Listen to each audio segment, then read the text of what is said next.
a la iglesia de Dios, a los santificados en Cristo Jesús, llamados a ser santos con todos los que en cualquier lugar invocan el nombre de nuestro Señor Jesucristo, Señor de ellos y nuestro. Gracia y paz a vosotros, de Dios nuestro Padre y del Señor Jesucristo. Amén. Sean todos bienvenidos en esta mañana.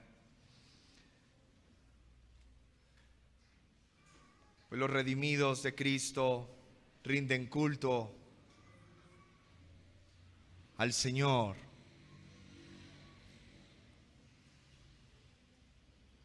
Hoy nos reunimos para exaltar su glorioso nombre, para proclamar su gloria entre las naciones, entre los pueblos, anunciar las maravillas del Señor, anunciar la benevolencia del Señor, anunciar cuán grande es nuestro Dios. Pido al Señor que en esta mañana salgas con una percepción más clara de quién es Cristo y tu corazón hoy tenga más amor hacia Cristo y más amor hacia el prójimo. Sean todos bienvenidos en esta mañana. El Señor, a través de su palabra, llene nuestras mentes. El Señor, con su palabra, dirija nuestras voluntades. El Señor, a través de su palabra, cambie nuestros afectos. Continuamos nuestro estudio expositivo y consecutivo de la palabra del Señor en la carta del apóstol Pablo a los Colosenses. Vamos a Colosenses capítulo 1, versículos del 13 al 14. Colosenses capítulo 1, versículos 13 al 14.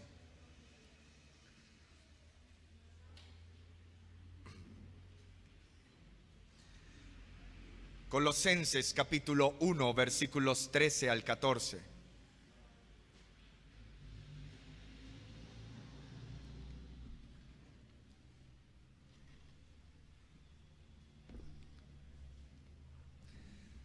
Vamos a leer la palabra del Señor, vamos a explicar la palabra del Señor y vamos a aplicar la palabra del Señor en esta mañana.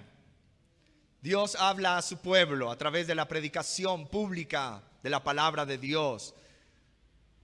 Aferrémonos hoy a la promesa de que sus ovejas oyen su voz. Él las conoce y ellas le siguen. Colosenses capítulo 1, versículo 13 al 14, el cual nos ha librado de la potestad de las tinieblas y trasladado al reino de su amado Hijo, en quien tenemos redención por su sangre, el perdón de pecados. Amén. Hemos aprendido desde la Escritura que el propósito de conocer la voluntad de Dios es para andar como es digno del Señor. Conocer la voluntad del Señor para vivir de acuerdo con lo que el Señor quiere. Eso lo veíamos en los versículos 9 y 10. Por lo cual también nosotros desde el día que lo oímos no cesamos de orar por vosotros y de pedir que seáis llenos del conocimiento de su voluntad en toda sabiduría e inteligencia espiritual, para que andéis como es digno del Señor, agradándole en todo, llevando fruto en toda buena obra y creciendo en el conocimiento de Dios. Entonces, hermanos, pónganme mucha atención y yo quiero que recuerden bien esto, que el propósito de conocer la voluntad de Dios es para andar como es digno del Señor. Conocer la voluntad del Señor para vivir de acuerdo con lo que el Señor quiere.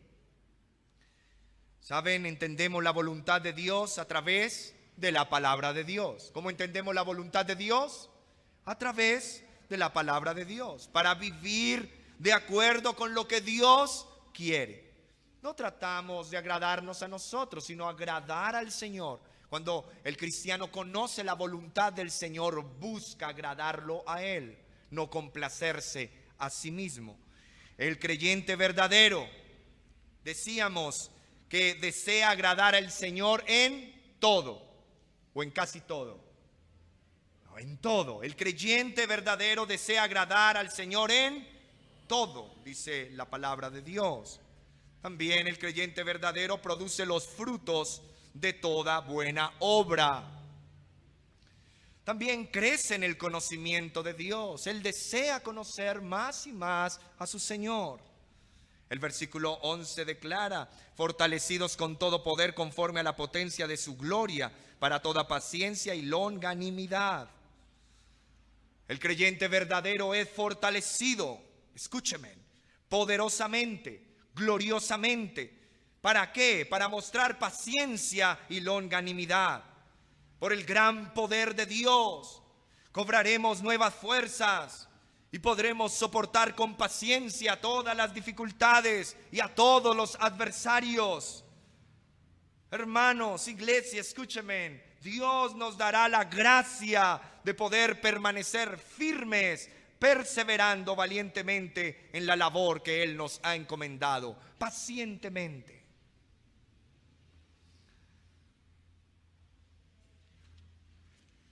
Un creyente verdadero, el versículo 12 habla que es agradecido, con gozo dando gracias al Padre que nos hizo aptos para participar de la herencia de los santos en luz, el cual nos ha librado de la potestad de las tinieblas y trasladado al reino de su amado Hijo, en quien tenemos redención por su sangre, el perdón de pecados. El creyente verdadero es agradecido, con gran gozo dará gracias siempre a Dios. Con gozo dará gracias. Pero ¿cuáles son las razones para estar gozosamente agradecido el creyente? Número 1, porque nos hizo aptos, dice la palabra. Nos ha aprobado, nos ha calificado. El pecado nos inhabilita. Dios en su gracia nos habilita para participar de su herencia. ¿Por qué debemos estar gozosamente agradecidos? Porque somos librados, somos rescatados de la oscuridad, de su dominio.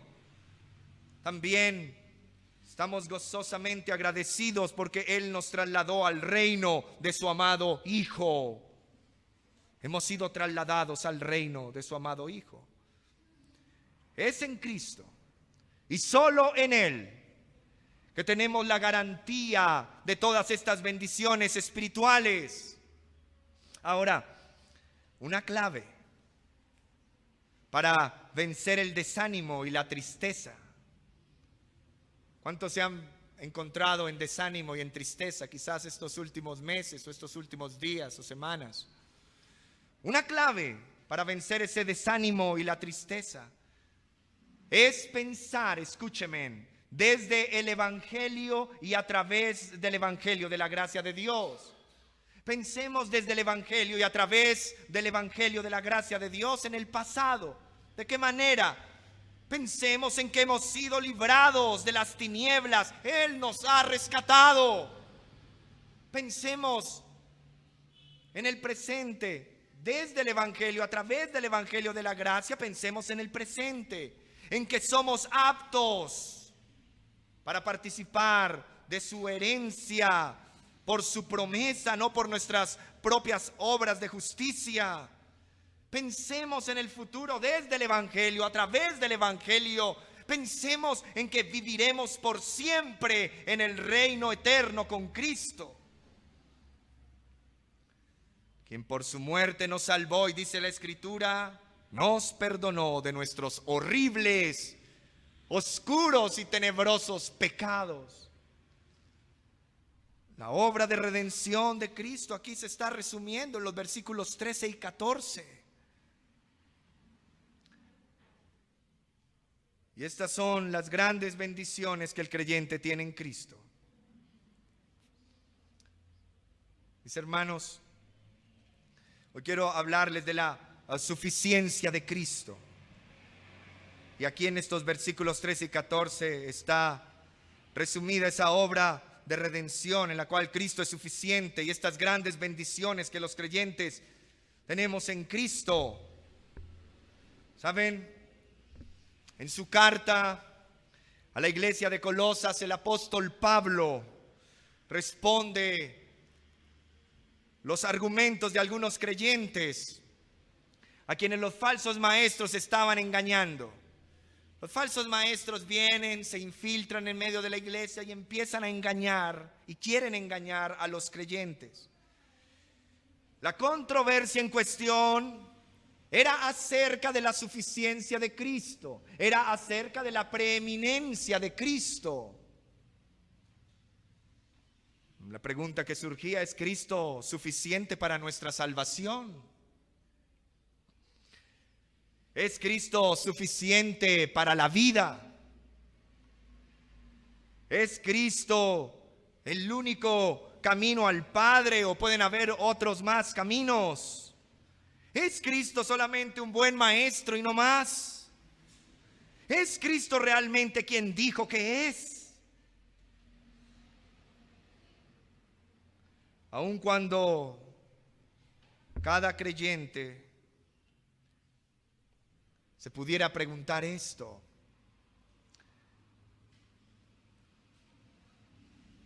¿es Cristo suficiente para mi situación? ¿Es Cristo suficiente para mi prueba? ¿Es Cristo suficiente para mi dificultad? ¿Es el Señor Jesucristo suficiente para una vida plena y abundante? Cada creyente debería preguntarse esto. ¿Es suficiente Cristo para darme gozo, para darme perseverancia, para darme paciencia, paz a mi vida diaria?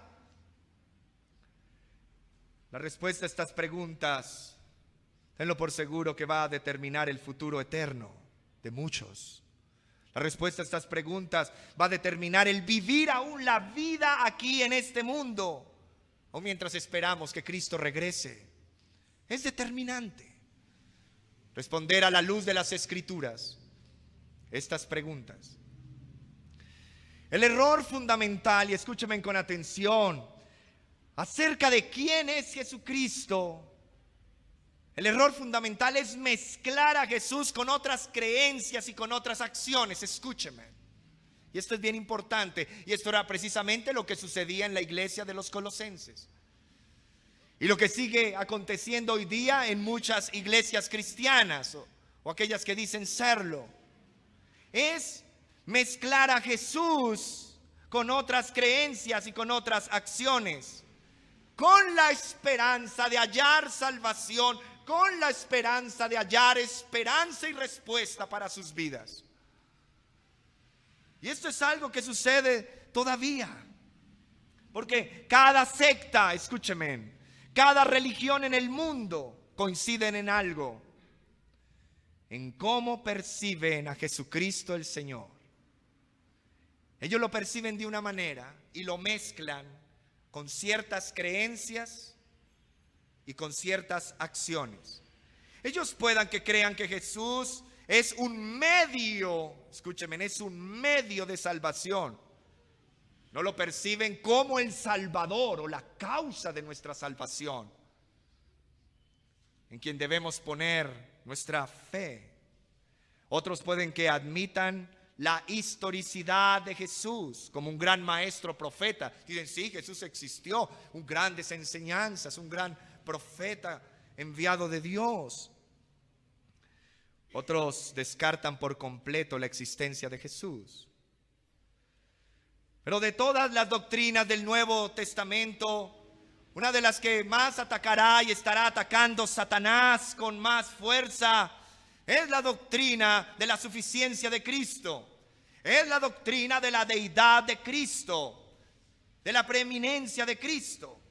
Ahora mi pregunta es: ¿cómo percibes tú a Jesús? ¿Tienes ideas falsas en cuanto a quién es Jesús? En cuanto a quién es Jesús. Pídele a Dios en esta mañana que te dé un corazón entendido para que seas librado de todo concepto erróneo en cuanto a la suficiencia de Cristo, en cuanto a la deidad de Cristo. La suficiencia de Cristo tiene que ver con la capacidad que Él tiene, que Él solo tiene de obrar. Porque Él y solo Él es capaz de hacer todo cuanto necesitamos para la salvación de nuestras almas. Cristo es suficiente. No lo mezcles con otras creencias, con otras filosofías, con otros conceptos que andan por ahí que son aparte de las Escrituras. No lo mezcles con otras acciones, porque muchos dicen, para ser salvo, sí, necesitas a Cristo y ser bautizado. Para ser salvo necesitas a Cristo y hacer esto y hacer lo otro. No, Cristo es suficiente. Y suficiencia tiene que ver con la capacidad que Él tiene de obrar. Él no necesita corredentores, Él no necesita corredentoras. Él no te necesita a ti para que tú des algo y aportes algo para tu salvación. Él solo puede salvar. Él tiene poder para salvar al pecador que está muerto en sus delitos y pecados. Los falsos maestros de Colosas, así como los de la actualidad, muchos de ellos quizás no negarían la importancia de Cristo Jesús y te hablarían de Cristo Jesús. Pero ellos simplemente empiezan a introducir su veneno. ¿De qué manera? No reconociendo a Cristo Jesús como el absolutamente soberano, Rey de reyes y Señor de señores. Ahí empieza el veneno de los falsos maestros. Ellos no reconocen a Cristo como el absolutamente soberano. Y ellos enseñan que Él no es suficiente, que necesitas a Cristo y algo más, o algo que complemente la obra de Cristo. Eso es falso. Estos falsos maestros le darían prominencia, pero no preeminencia. Y eso es lo que empieza a hablar el apóstol Pablo a los colosenses, desde el versículo 13, 14, 15 en adelante, acerca de la preeminencia de Cristo Jesús. La filosofía de estos falsos maestros era que Jesucristo fue solo una de las tantas emanaciones precedentes de Dios por las cuales el hombre, si quiere y decide, escoge una de ellas, la cual puede ser Cristo y ser salvo. Y esta enseñanza fue la que refutó Pablo en esta sección precisamente que hemos acabado de leer. Porque aquí, mis hermanos, en la santa palabra de Dios está una doctrina sólida, centrada en Cristo Jesús, en su persona y en su obra. Y aquí podemos ver a través de las Escrituras la suficiencia de Cristo en la salvación. Y esto es lo que yo quiero que veas, y que el Espíritu Santo arroje luz en esta mañana a tu mente y a tu corazón, para que veas la suficiencia de Cristo, para que veas un Cristo exaltado, un Cristo poderoso, un Cristo que es suficiente para librar tu alma. Lo primero que vemos es que Cristo es el Salvador, versículos 13 y 14, el cual nos ha librado de la potestad de las tinieblas, hablando de Cristo, y trasladado al reino de su amado Hijo. Ese amado Hijo es Cristo, en quien tenemos redención por su sangre, la sangre derramada de Cristo, el perdón de pecados dado por Cristo y su sacrificio. Cristo es el Salvador. ¿Saben? El mayor problema del hombre es su pecado. Tu mayor problema es tu pecado. La más grande tragedia del hombre es su pecado. Tu más grande tragedia es tu pecado. Es un problema que no puede ser resuelto por medio de las buenas obras. Es un problema que no puede ser resuelto ni por ti mismo, ni por otro cualquier filósofo, cualquier maestro religioso, cualquier psicólogo. Los pecadores necesitan, no un psicólogo, no un psiquiatra, un Salvador necesitas. Los pecadores no necesitan más filosofía o más conocimiento, necesitan un Salvador. Los pecadores no necesitan hacer buenas obras para quitar ese pecado y reemplazarlo. No, tú quitas un pecado y enseguida viene otro y ocupa ese lugar del pecado que quitaste.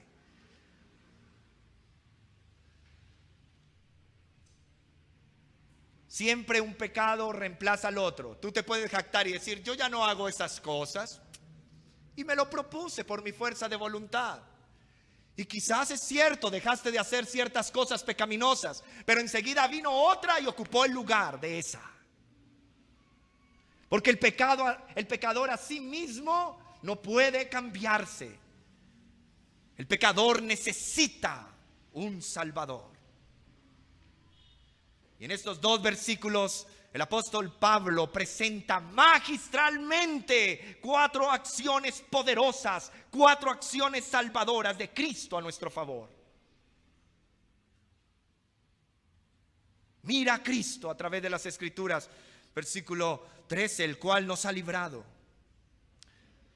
Cristo nos ha librado. ¿Qué ha hecho Cristo? Nos ha librado. Todo ser humano por su pecado y rebelión ha sido entregado a la esclavitud. Porque todo aquel que practica el pecado es esclavo del pecado, dice el Señor Jesucristo.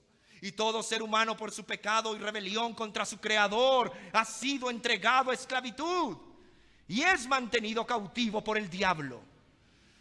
Tú que no crees en Cristo, tú que aún no te has arrepentido ni has puesto tu confianza en el Señor, tú que te crees muy libre y tú dices, es que yo hago lo que quiera, yo estoy bien, a mí no me preocupa nada, yo soy un tipo libre o una persona libre. Pero sabes, tú eres un cautivo de tu pecado. Tú quizás no estás detrás de unas rejas, de unos barrotes físicos, de una cárcel, pero eres espiritualmente, escúcheme, esclavos del pecado. Estás cautivo, escúcheme, tú que dices que eres libre, que eres un alma libre. Tú eres un cautivo de Satanás. Esa es tu realidad, eres cautivo del diablo.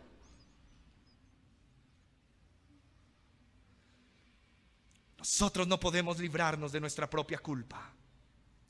Nosotros por nosotros mismos no podemos librarnos de la sentencia por el pecado. La espada del juicio pende sobre tu cabeza si no te arrepientes.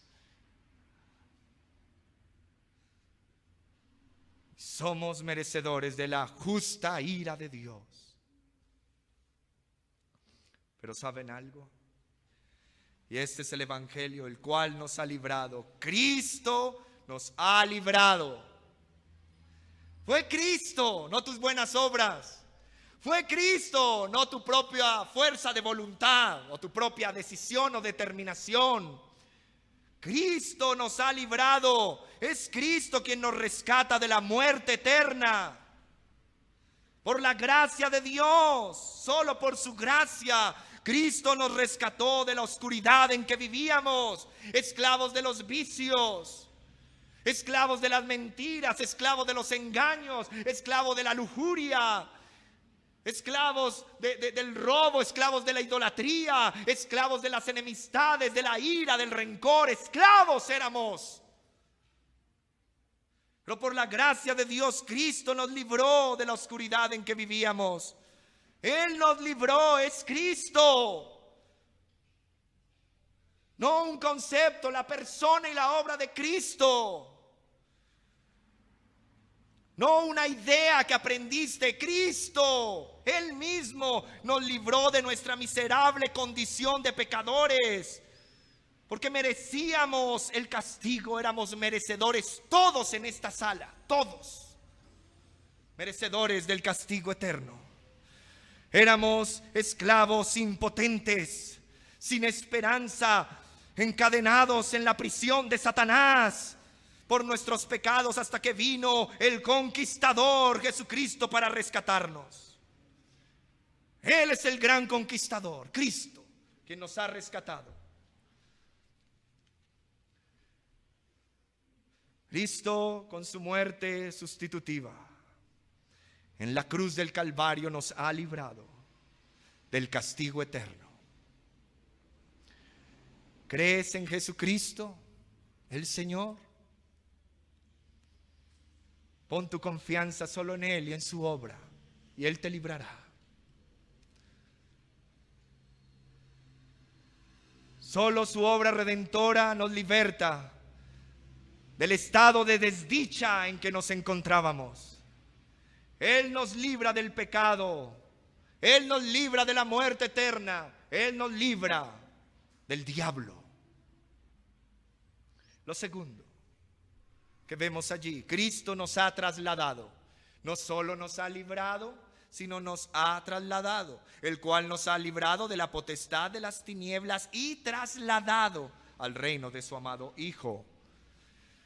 Miren, pónganme atención a esto. El Señor Jesucristo no solo nos libertó de la esclavitud para luego dejarnos por ahí como sin rumbo.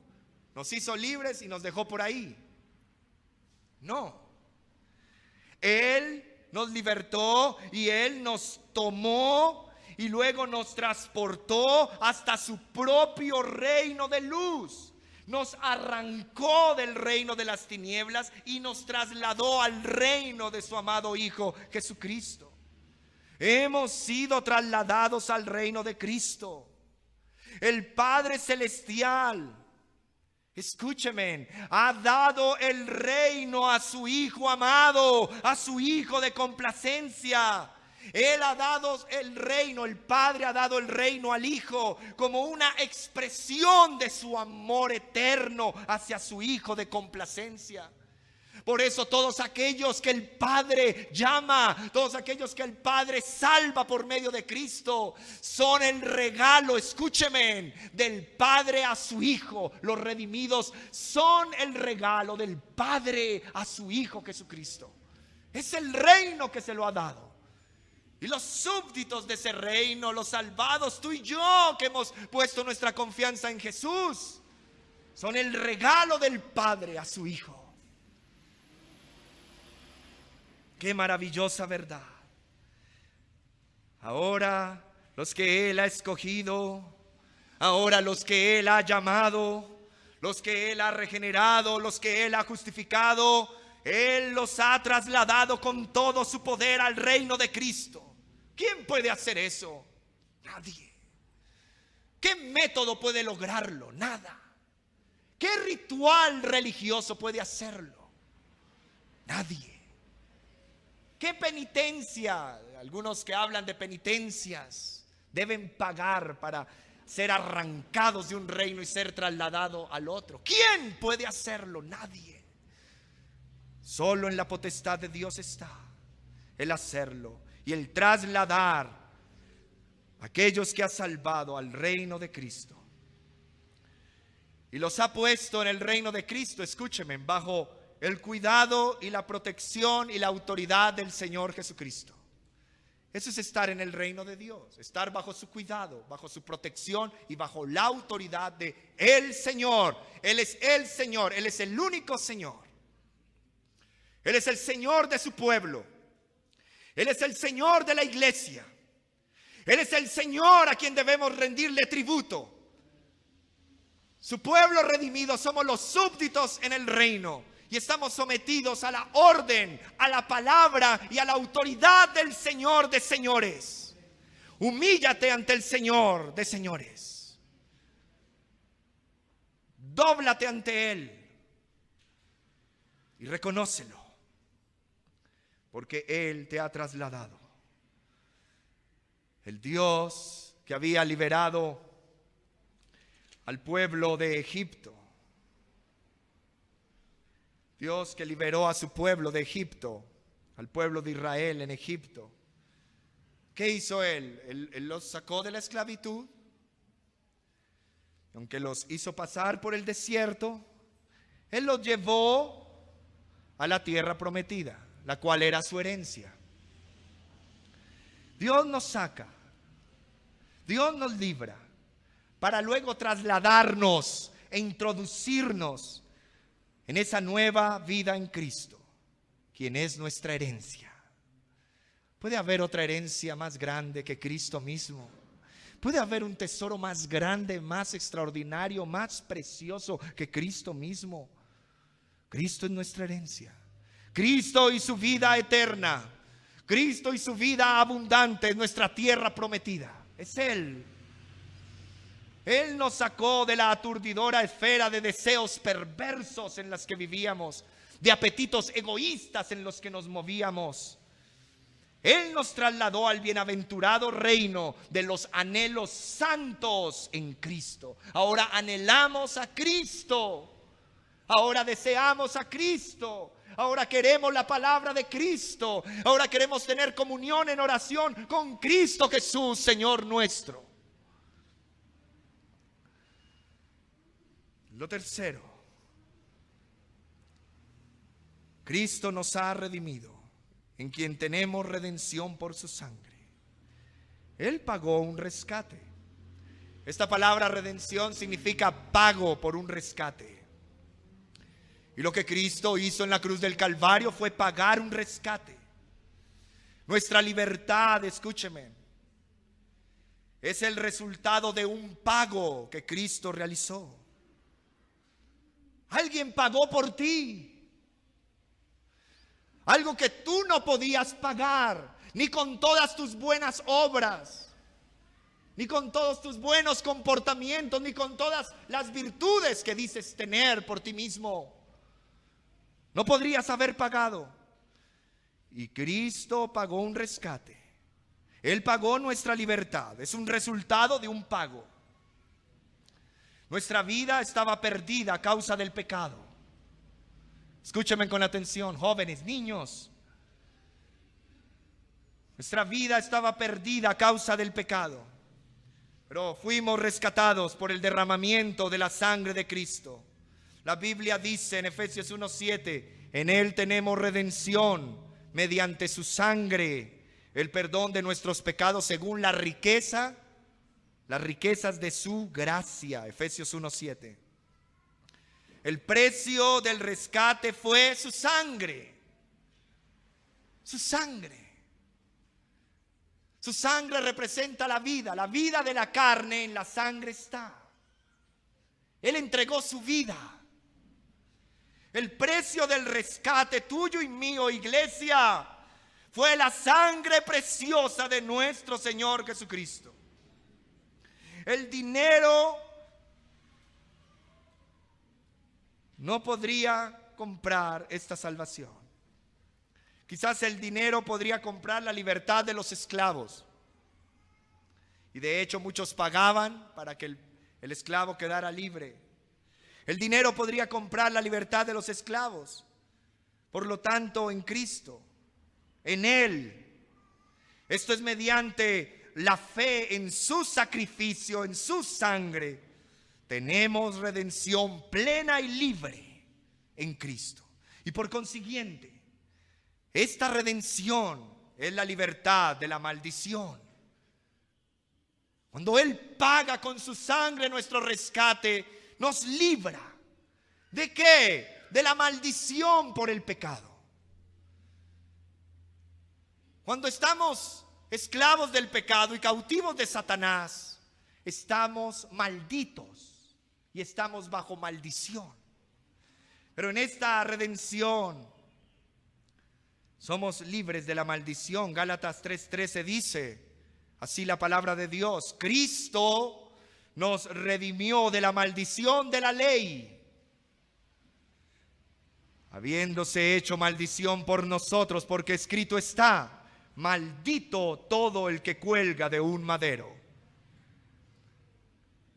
Ahora, por el sacrificio sustitutivo de Cristo, quien derramó su sangre para rescatarnos de esta maldición, ahora dejamos de ser malditos y ahora somos benditos, bienaventurados por la obra de Cristo. ¿Por qué somos bienaventurados? Por lo que Cristo hizo. Él se hizo maldición para que nosotros fuéramos benditos. Libres de la maldición, de la esclavitud del pecado. Escrito está también en 1 Corintios 7:23, comprados. Mira, le pertenecemos a Cristo porque fuimos comprados. Ya no nos pertenecemos a nosotros mismos, pertenecemos a Cristo. Comprados fuisteis por precio, no os hagáis esclavos de los hombres. Gálatas 5:1, para libertad fue que Cristo nos hizo libres. Por tanto, permaneced firmes y no os sometáis otra vez al yugo de esclavitud. Por el pago que Cristo hizo del rescate y mediante nuestra fe en Él hemos obtenido del Padre, escúcheme, el perdón de nuestros pecados. Las cadenas que nos tenían atrapados han sido rotas. Gloria a Dios, gracias por Cristo, porque Él es nuestro Señor y Salvador. Y Jesús tuvo que derramar su propia sangre para rescatarnos de la condenación por el pecado. Cuarto, Cristo nos ha perdonado, en quien tenemos redención por su sangre, el perdón de pecados. Mira este obrar tan poderoso. Cristo nos ha perdonado. ¿Saben? La palabra perdón significa cancelar la deuda. Teníamos una deuda impagable y el perdón significa cancelar una deuda. Y Cristo Jesús no solo nos ha liberado, no solo nos ha trasladado al reino de su Hijo, sino que también nos ha redimido, nos ha comprado para Él y a su vez ha cancelado toda deuda para que no seamos esclavizados de nuevo. Él pagó la deuda para que tú y yo no fuéramos esclavos de nuevo. El perdón de Dios al pecador es un acto de su gracia. Nosotros no merecíamos ser perdonados, ninguno de los que están aquí, ni grandes ni chicos, nadie. Nosotros no merecíamos ser perdonados. Nosotros no podíamos habernos ganado su perdón. El perdón de Dios en Cristo es un acto soberano de su gracia. Por el perdón que Dios nos ha concedido en Cristo, ese perdón es el que hace posible, por eso es tan importante ese perdón, porque es el que hace posible nuestra comunión con Dios, nuestro compañerismo con Dios. Por ese perdón que nos ha sido otorgado en Cristo podemos gozar de la gracia de Dios. Y la gracia de Dios nos enseña a vivir sobria, justa y piadosamente. La gracia de Dios nos lleva a anhelar hacer su voluntad y a vivir una vida piadosa para la gloria de Dios. Es por el perdón que hemos recibido que ahora tenemos esos anhelos y estos afectos. ¿Saben? El perdón no es una excusa para pecar. Aquel que dice, yo peco, igual Dios en últimas me perdona, no ha entendido el evangelio, no ha entendido la gracia de Dios, no ha entendido el perdón que Dios concede. Porque el perdón, escúcheme, no es una excusa para pecar. Antes bien, el perdón es un incentivo, una motivación para obedecer. El perdón que hemos recibido es nuestra más grande motivación para obedecer. La misericordia que Dios nos ha mostrado es nuestro incentivo. Por las misericordias de Dios nos presentamos como un sacrificio vivo y agradable delante de Dios, que es verdaderamente nuestro culto a Él. También debido a que hemos sido perdonados, podemos y debemos también perdonar a otros. La Biblia dice, y más adelante ahí en Colosenses 3:13, perdonándoos unos a otros. Si alguno tiene queja contra otro, como Cristo os perdonó, así también hacedlo vosotros. ¿Hay conflicto entre vosotros? Perdónese. Eso manda la Biblia. Quizás vienes hoy con tu esposo y estás en conflicto con tu esposo. Perdónese. Esposo perdone a la esposa. Esposa perdone al esposo. Tú dirás, pero ¿por qué? No sabes lo que me hizo. No, yo no sé lo que te hizo, pero sí sé lo que manda el Señor, perdonándoos unos a otros. Si alguno tiene queja contra otro, ¿tienes queja contra mí? Perdóname.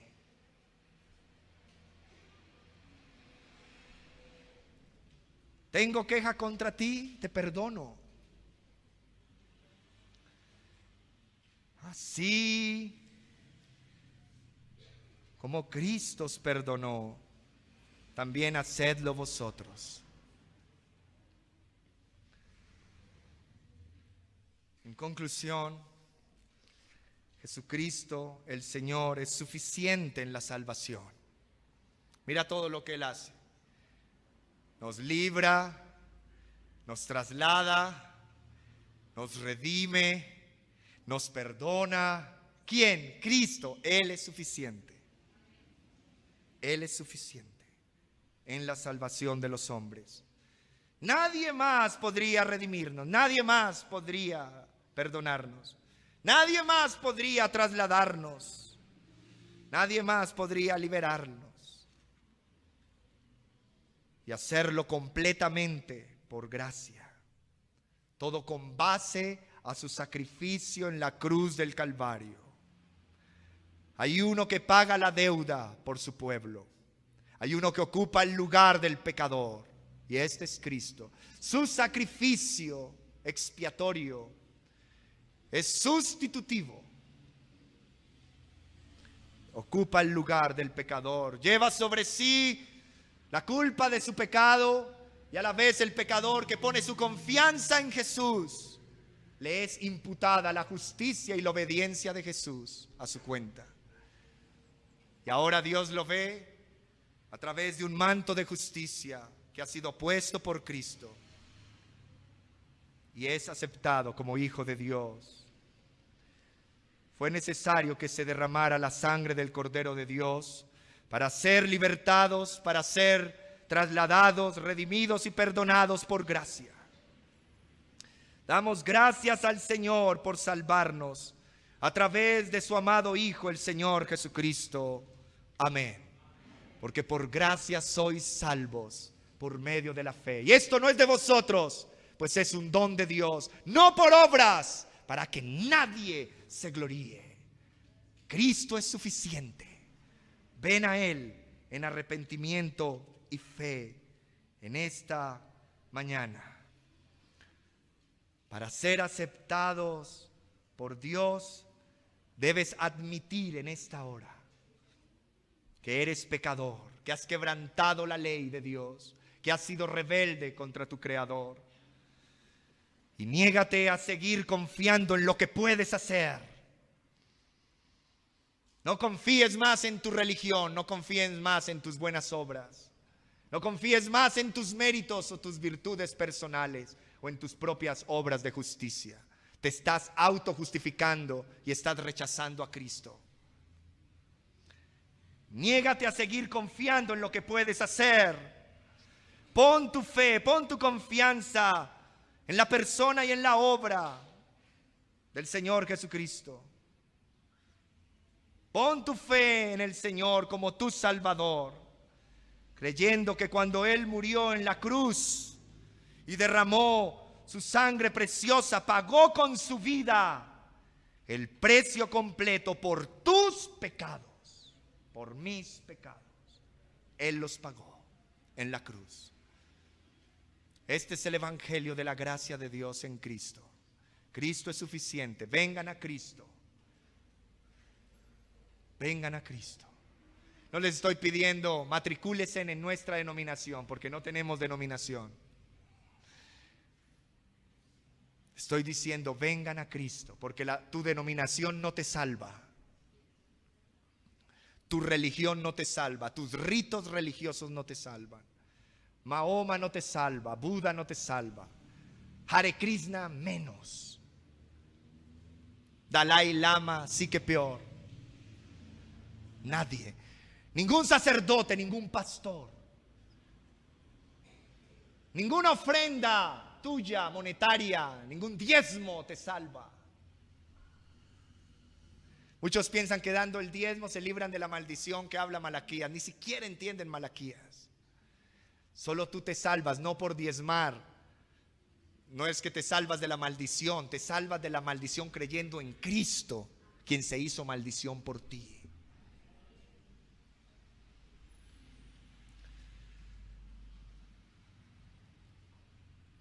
¿Puedes creer en Cristo en esta hora?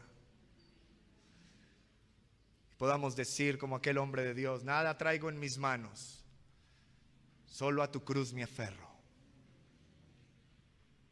Aférrate hoy a Cristo.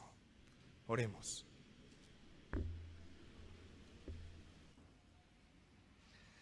Señor, reconocemos que no tenemos mérito alguno ni virtud alguna en nosotros para ser aceptados por ti, para ser librados, trasladados, redimidos y perdonados por ti por nuestras propias obras o virtudes. Reconocemos que solo en Cristo, solo en Él, el Hijo de Dios, Dios hecho hombre, podemos ser salvados de la ira y del juicio que viene sobre este mundo. Solo en ti podemos refugiarnos, solo en ti podemos venir a escondernos, solo en ti podemos estar seguros. Tú eres suficiente, Señor, para nuestra salvación y para continuar viviendo en medio de este mundo caído. Eres tú suficiente, eres tú nuestra provisión, eres tú lo que necesitamos. Señor, perdona nuestros pecados. La mayor tragedia es nuestra maldad, nuestra pecaminosidad, nuestra rebelión contra ti, que nos ha llevado a odiar al prójimo, a maltratarlo, a lastimarlo, a matarlo, a asesinarlo, a engañar, a perturbar.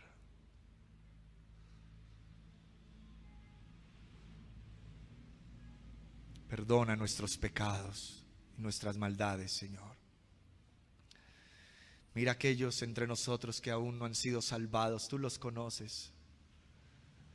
Salva, Señor, a esa jovencita, salva a ese joven, a ese niño. Salva a aquellos esposos que están aquí, aquellas familias que están aquí reunidas, sálvalos.